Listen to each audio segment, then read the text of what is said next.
بسم الله الرحمن الرحيم الحمد لله رب العالمين والصلاة والسلام على نبينا محمد وعلى آله وسلم. السلام عليكم ورحمة الله وبركاته. سؤالي قرآنك مركان صور دميني هدنا وحن بلابينا سؤال الله حريرة سيرة النبي جينا عليه الصلاة والسلام ومهم يوه وحبرشة قفك مسلمك ولو باهن يهي وحبضان وكميدا إنو كأوغادو. su-aasha ugu horeysa waxay tahay nabigeenna calayhi salaatu wassalaam sanadkii uu dhashay ee miilaadiyada sheeg. nebigeenna sanadkii miilaadiyada ama taariikhda miilaadiyada la yidhaahdo hijriga ma aha ee uu dhashay nebigeenna calayhi salaatu wassalaam.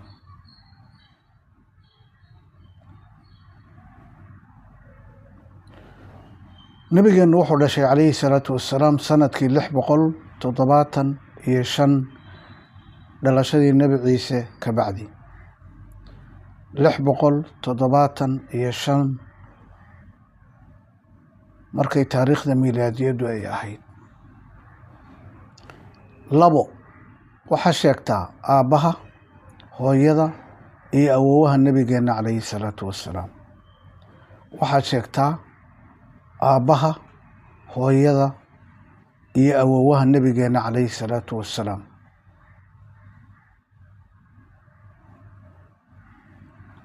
nebiga aabbihiis waxaa la oran jiray cabdullaahi ibnu cabdilmutalib ama cabdullaahi oo ah wiilkii cabdilmutalib. hooyadiisna waxaa la oran jiray aaminata bintu wahab ama aamino oo ah gabadhii wahab. awoowahana saan ka magac hore ka fahmnay waxaa la oran jiray cabdilmutalib ibnu hashaam. su-aasha saddexaad, goormo ayay dhinteen aabbihiis iyo hooyada nebiga iyo awoowihiis? goormo ayay dhinteen aabbaha nebigeenna calayhi salaatu wassalaam, hooyadiis iyo awoowihiis?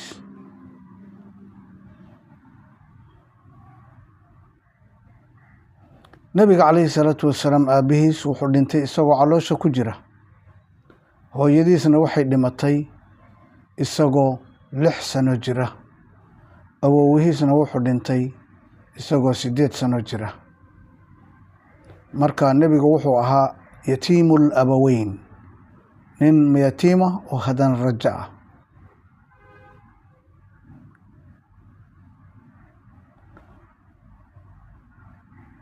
abu aalib muxuu nebiga u ahaa calayhi salaatu wassalaam? abu aalib ibnu cabdilmutalib muxuu nebiga u ahaa calayhi salaatu wassalaam? abu aalib nebiga wuxuu u ahaa adeerkiis. markii awoowihiisa dhintayna isagaa la soo wareegay oo korinayay.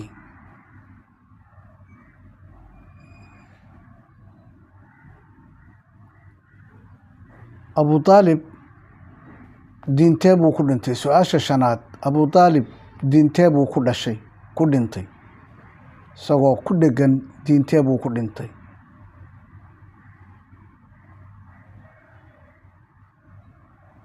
abu aalib oo nebiga wax badan u galay oo si wanaagsan ugu gargaari jiray, nin wuxuu ahaa aada u nasiib daran. wuxuuna ku dhintay diintii shirkiga ayuu ku dhintay.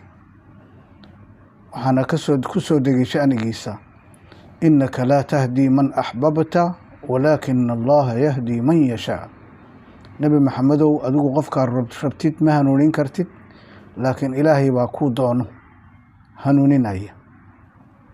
su-aasha 6aad, intee buu jiray nebigu calayhi salaatu wassalaam markii nebi laga dhigay ama rasuul laga dhigay? intee buu jiray?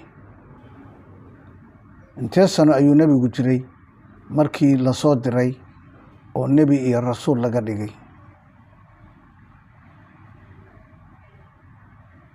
nebigu markii lasoo diray wuxuu jiray 40 sano. 40 sano ayuu jiray. su-aasha toddobaad ma taqaan sanadkii tiiraanyada loo bixiyey sanadkii caamul xusn ama sanadkii tiiraanyada maxaase magacaas loogu bixiyey ma taqaan sanadkii tiiraanyada maxaase magacaas loogu bixiyey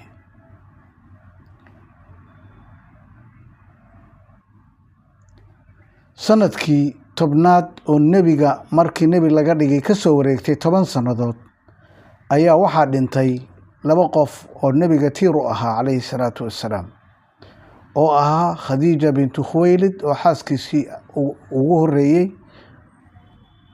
iyo oo weliba garab taagnayd oo qoftii ugu horreysay oo rumaysay ahayd iyo adeerkiis abu taalib ibnu cabdilmutalib labadaasaa isku sanad dhintay sanadkaas ka bacdina nebiga waxaa ku batay culayskii iyo asxaabtii nebiga calayhi salaatu wassalaam ay mushrikiintu ku hayeen sidaas ayaana loogu bixiyey caamul xusn ama sanadkii tiiraanyada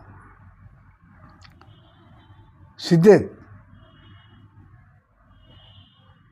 sheeg xaaskii ugu horreeyeyna nebigu guursaday calayhi salaatu wassalaam intee bay si jireen labadoodu sheeg xaaskii ugu horreeyey ee nebigu guursaday intee sano ayayna jireen labadoodu markii guurkaasu dhacay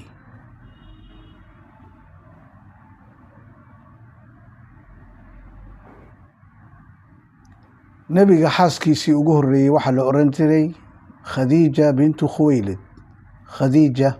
bintu khuwaylid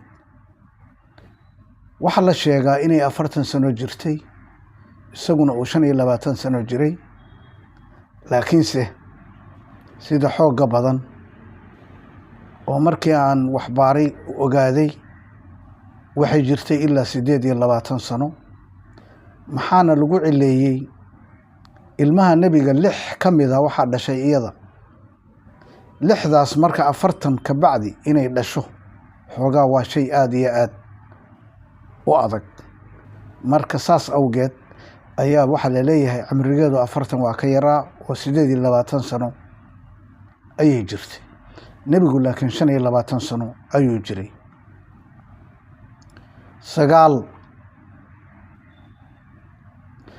waxaad sheegtaa magacyada qofkii ninkii iyo ilmihii ugu horreeyey ee nebiga rumeeyey waxaad sheegtaa magacyada qoftii iyo ninkii iyo ilmihii ugu horreeyey ee nebi moxamed rumeeyey calayhi salaatu wassalaam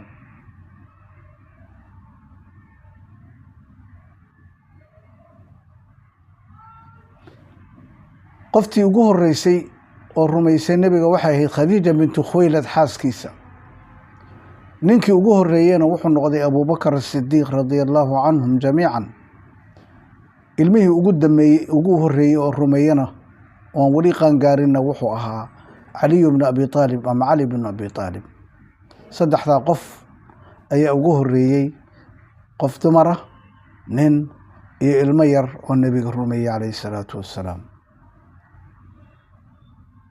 10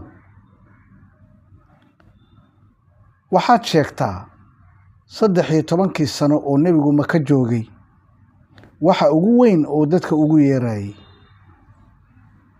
13 sano ee uu maka joogay waxa uu ugu yeerayay nebigu ummadda loo soo diray sheeg waxay ahayd su-aashaasna jawaabteeda adaan kaa doonayaa inaad ku soo qortid kommentiga ama tacliiqa jawaabteedana waxaad ka heli doontaa oo la rabaa inaad kala socotid xalaqada soo socota biidni illaahi tacaala intaas ayaan ku soo koobayaa maanta wallahu subxaanahu wa tacaala aclam